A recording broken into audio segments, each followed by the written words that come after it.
The iodine method for the detection of latent fingerprints is quite an old technique. It gives sharp and very strong impressions on documents. The advantage of this technique is that it is fuming in nature. Experience tells us that when we apply a solid or a solution for the detection of latent fingerprints, a good number of ridges get disturbed. Rather, many of them get damaged. However, since in this case we have to impinge vapors on the crime scene evidence, nothing happens to the ridges. They are all developed almost to 100% extent. Yet another advantage of iodine fuming method is that one does not have to visually search for the latent fingerprints. With other methods, first oblique like source is used to find out where exactly the print is, and then the chemicals are applied over it. In this case, the crime scene evidence is placed in a jar which contains a few crystals of iodine. Iodine is sublimable in nature, which means that it directly passes from the solid phase to the gaseous phase. The gaseous vapors settle down on the latent fingerprint. Chemically, they react with the fatty acid constituents of sweat. But this reaction is reversible, which means that after a while, say after a few minutes, the iodine vapors, they just detach themselves from fatty acids, and the print which was developed, it fades away. Normally, brown colored impressions are obtained on a large number of porous and absorbent surfaces. It proves to be a very good method of detection of fingerprints on documents. Moreover, supposing the technique fails, then we can use other methods such as ninhydrin method or powdering for detection of prints. The other way around is not possible. Suppose ninhydrin method fails, then no other method can be used to detect fingerprint on the same crime scene evidence. This is a great advantage. So, we always suggest that whenever fingerprints are to be detected on any unique item, the first method of choice should be the iodine method. As far as the problem of fading is concerned, even that has been mitigated to a large extent. We have found that camphor, like iodine, also sublimes, and we have conducted the reaction of camphor with iodine on the crime scene evidence. The product which forms 2-iodocamphor is brown in color and is non-sublimable. So once it sticks to the latent fingerprints, it remains there. So unlike pure iodine, the prints developed by which fade out with time, the 2-iodocamphor developed fingerprints, they remain permanently. So all in all, we suggest that this should be a method of choice whenever crime scene evidence happens to be a document, a letter, or a painting. Dear students, after studying this module, you shall be able to know the significance of the iodine method, a vapor phase technique of fingerprint detection, the methodology of iodine fuming, the mechanism of fingerprints detection by iodine technique, the role of fixing reagents to prevent the fading out of iodine developed prints, and a critical assessment of iodine method for developing latent fingerprints. So let us start this chapter with a brief introduction.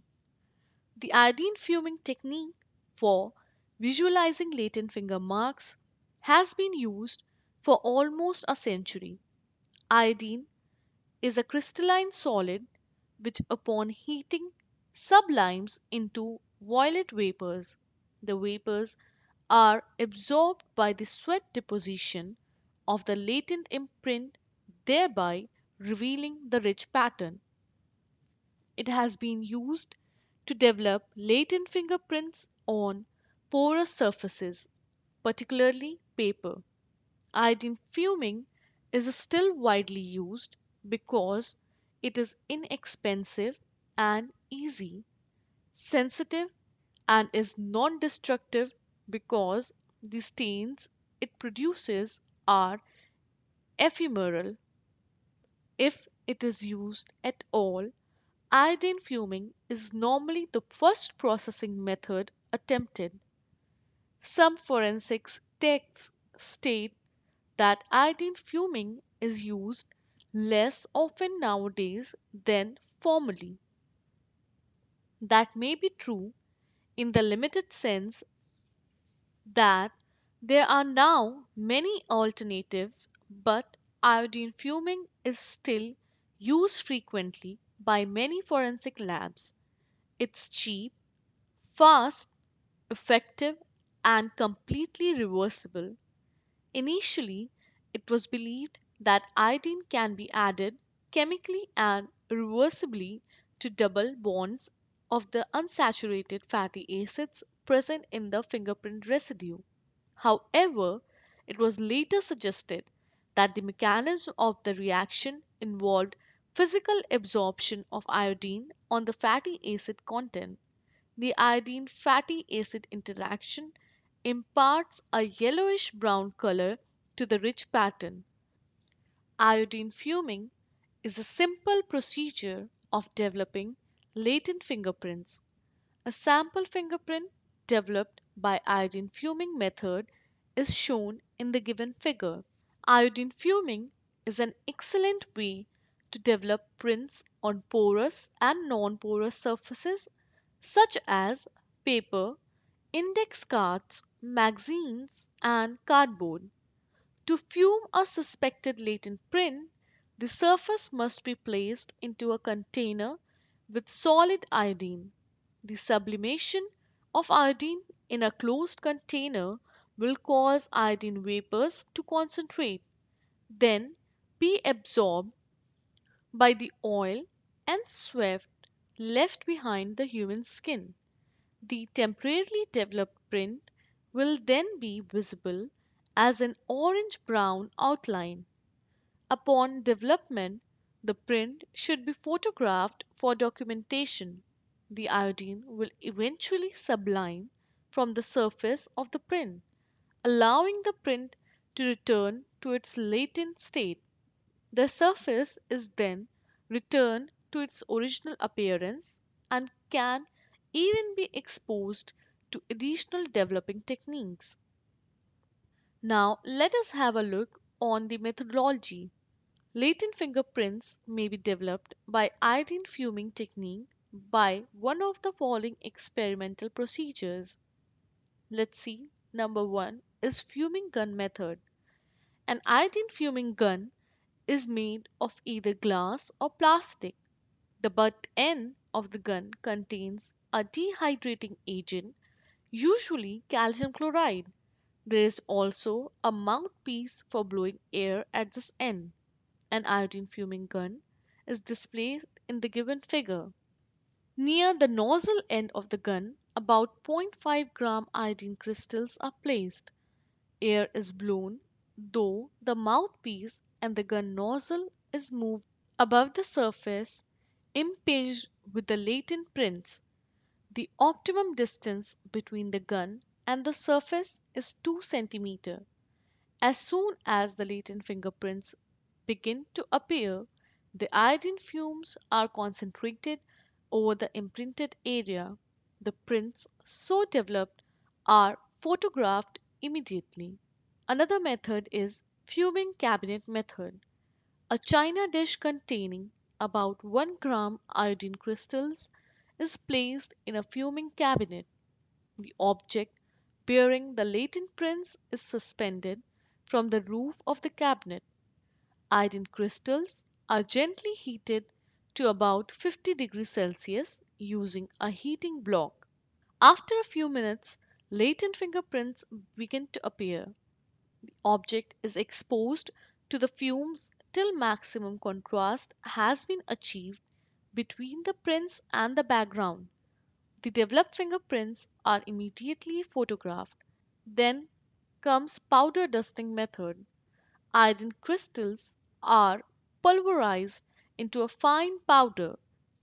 The powder is spread out over the surface bearing the latent fingerprints by a camel hair brush. The excess powder is blown off. This method does not require any equipment and is therefore both simple and cost effective. However, it exposes the user to the toxic fumes of iodine. As a result, this method is now obsolete.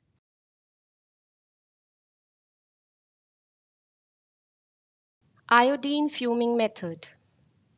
Materials required: iodine pellets, glass tube, surgical gloves, cotton, paper as a surface. Procedure: let us take fingerprints on a piece of paper. Blow air over the latent fingerprints from the side of the glass tube that is not covered with the cotton plug. As you can see, the prints developed are yellowish brown in color because the iodine fumes react with the fatty acids present in sweat. Photograph the developed print. Now let us discuss post treatment of developed fingerprints. Fingerprints developed by iodine are not permanent in nature. These tend to fade out on standing. In presence of air, the fading of prints is accelerated. For this reason, the iodine developed prints have to be photographed immediately. Nevertheless, it is possible to fix the prints by using iodine in conjunction with other chemical reagents. Iodine is known to react with starch, giving a stable, deep blue complex. Thus, post treatment of iodine developed fingerprints with starch solution gives long lasting blue impressions. The fading problem may also be avoided by pressing a silver foil onto the iodine developed finger marks. The interaction of iodine absorbed on the fingerprint residue with silver produces yellow colored silver iodide. The latter, on exposure to light, decomposes into finely divided silver, revealing the rich pattern as a stable black deposition. Iodine exposed fingerprints by may be fixed post treatment with a solution of N dash tetramethyl 4 dash 4,4 diamino diphenyl methane in 1,2,2 trichloro trifluoromethane. The color of the prints changes from brown to green blue. The figure shows an iodine developed print, half of which was treated with N dash tetramethyl 4 dash diamino diphenyl methane reagent. The treated part is blue in color, while the untreated part is brown. Nevertheless, the quality and clarity of post treated fingerprints are not affected. Iodine developed fingerprints on thermal paper may also be fixed by spraying with a hexane solution N dash tetramethyl 4 dash diamino thiobenzophenone or phenothiazine. With former, the color of developed prints changes to blue, while with later, reddish impressions are obtained. The most common reagent for fixing iodine developed prints is 7,8-benzoflavone, the structure of which is shown in the given figure. A mixture of 2 ml of 10% 7,8-benzoflavone solution in dichloromethane and 100 ml of 0.1% iodine solution in cyclohexane is used for this purpose. Iodine in combination with 7,8 benzoflavone reagent may be used for developing old latent fingerprints on porous surfaces such as bond paper, newsprints, and facial tissue paper. The composition is non destructive and the documents remain unaltered. Sublimable or low boiling organic reagents may also be made to interact with and fix iodine absorbed on the latent fingerprints used in vapor state. For example, iodine interacts with alpha naphthylamine to form a red colored charge transfer complex. Although free iodine does not possess a natural dipole moment, yet, in concert with an aromatic system, it requires an induced dipole. The combination of electron rich aromatic compounds and dipolar iodine results in charge transfer complexation. The charge transfer complex is non volatile in nature and hence it does not evaporate from the frictional ridges. As a result, the developed prints do not fade out with passage of time. Representative fingerprints developed on different items are depicted in the given figures. Now let us see assessment of iodine method. The iodine method for detecting latent fingerprints has following advantages. Number 1, the procedure is very simple to use and requires only a meager degree of skill and experience. Number 2, with conventional chemical developing reagents, the latent fingerprints on the surface in question are first visually searched and then the relevant spray or powder formulation is applied. However, while using the iodine method, there is no need to first scan the surface. Iodine vapors on their own get preferentially absorbed on the fingerprint residue, revealing the ridges. Number 3, a number of chemical fingerprint development methods such as ninhydrin, cyanoacrylate, and silver nitrate require instrumental detection techniques such as laser and neutron activation analysis and therefore cannot be used for on the scene investigation. The object bearing the latent finger marks has to be carried to the fingerprint lab if any of these methods is desired to be used. However, iodine in conjunction with 7,8 benzoflavone may be used for detection of fingerprints at the scene of crime. D. Iodine fuming is a sensitive method for developing latent fingerprints on porous surface such as paper and paper products. The other reliable method for porous surface is the ninhydrin technique. However, good results are obtained by ninhydrin only after the developed fingerprints are treated with metal salts following by laser examination. No such costly equipment is required with iodine. E. Iodine fuming develops both fresh and relatively old prints. F. Iodine fuming is one of the techniques which can develop fingerprints on human skin. The area of skin suspected to be impinged with latent print is treated with iodine vapors. Once the impression appears, these are pressed onto a silver plate. Exposure of the plate to light reveals permanent finger marks. G. If in a particular casework investigation, iodine method fails to detect fingerprints on crime scene evidence, other techniques like ninhydrin method may still be tried out. Iodine method suffers from the following shortcoming. A. The iodine developed fingerprints fade out in a short time. Hence, these have to be fixed using a suitable reagent. Yet, it is pertinent to state here that other fingerprint detecting techniques such as powder dusting, ninhydrin spraying, and cyanoacrylate fuming do give good results only after post treatment operations. B.